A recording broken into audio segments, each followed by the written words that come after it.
I've hacked the system. That's Anna Astor. She's a senior recruiter and partner at Hydrogen Struggles, a recruitment firm in New York. Anna tells us about her creative suggestions for hacking the recruitment process. I thought maybe there's a better way to do this. And that's actually what got me interested in recruiting, the actual process of meeting people and sort of hacking the system, but very authentically, was an exercise that worked very well for myself.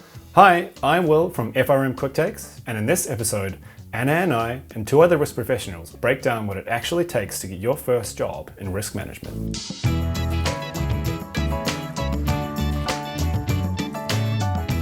As you're starting off your career, I think you're looking for somebody that could be highly agile, is proactive in terms of trying to look around the corner and identify what risks are coming around the corner. And the more time you spend understanding what the business does at a junior age, I think you set yourself apart, because those tend to be the people that advance in their careers much more quickly than those that really just focus solely on the technical aspect of the job. So what kind of skills are hiring firms looking for? And what should risk professionals be focusing on for the future? What makes an applicant stand out is knowing about the company again. Do your homework. If it's a public company, read the annual report, read the letter from the CEO to the shareholders. Try to understand what's most critical to them by asking questions that demonstrate that you've done your homework. Again, it seems obvious, but I think that separates people instantly. Anna specializes in financial recruitment, and full disclosure here, her main focus is recruiting risk professionals with more than 10 years experience. But Anna lets us in on some inside info about how to stand out from the pack at any level. I think people need to go the extra step of trying to identify who on earth they have in common. Look at your alumni network, but see who went to your school, see if there's any common connection, group or association you're a part of where somebody may be at that organization that you can then reach out completely independently and just make an introduction, have a coffee chat. So how do you break through and get that initial interview if you're not getting anywhere via LinkedIn? Anna focuses not just on recruitment, but also on the networking side. Whether there is a role at that firm or not, if there's a firm you're interested in, try to get to know people proactively before there may even be a job there officially for you to consider. And see if they can't pass on your resume for them. I mean, get to know them a little bit first, but then people will be surprising at how willing they are to help somebody when there is a common connection. And the fact that you're hungry and reaching out, that actually goes a long way with people. So just be creative. If you really want something, get creative in how you approach it, and don't just rely on the internet and online applications to get you in front of people.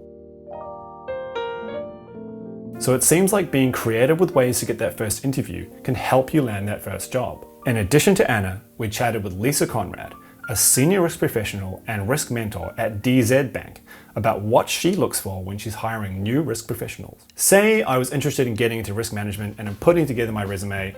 What are like the top skills that I need to have on that resume to help me get noticed by a hiring manager?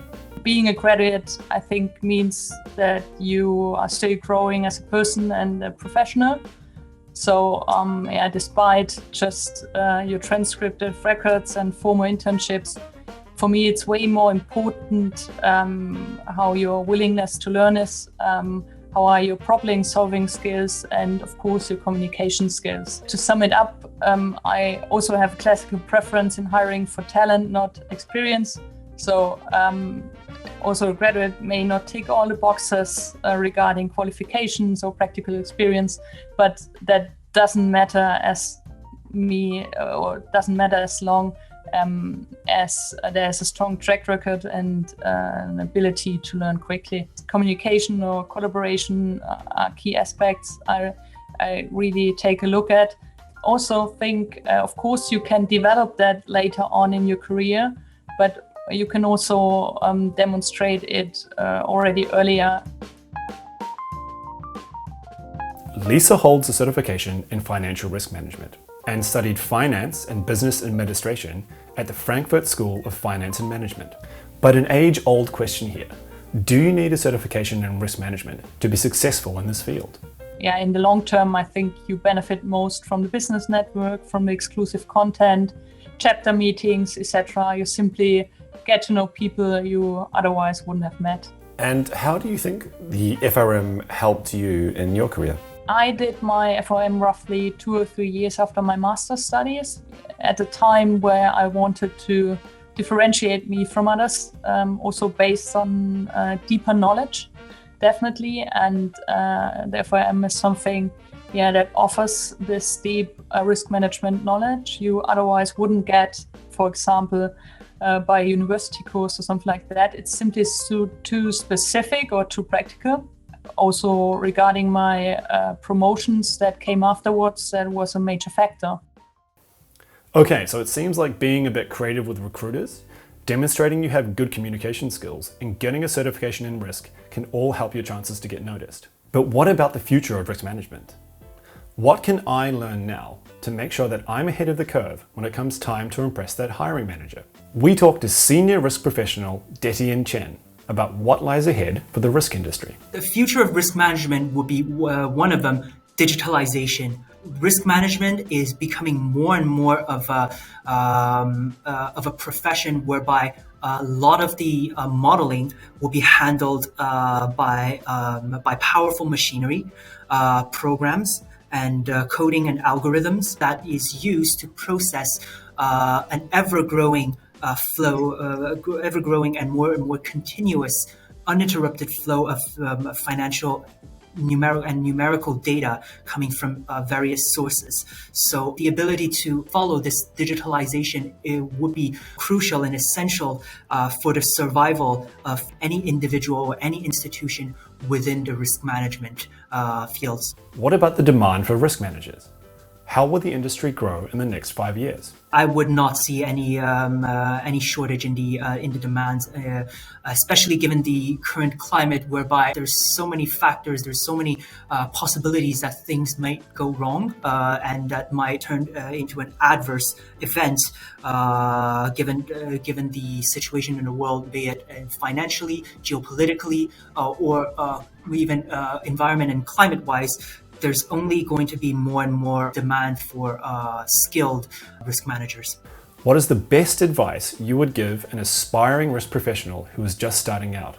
Be prepared to work with many kinds of different assets.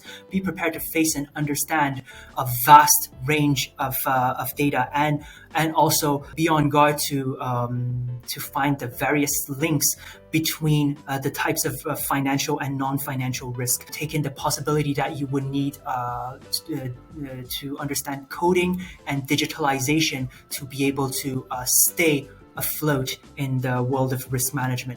How did the FRM certification help you in your career?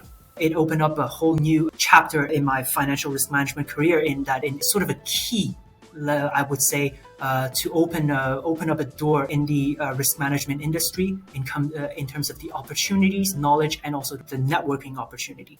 After talking to Anna, Lisa, and Tod, it seems to me that financial risk management has a bright future. Yes, getting that first interview can be tough, but employing some creative strategies and staying current with trends and learning new skills can help your chances. Thanks for watching. Do you have a video idea for FRM Quick Takes? Tell us about it in the comments and we'll see if we can create it for you.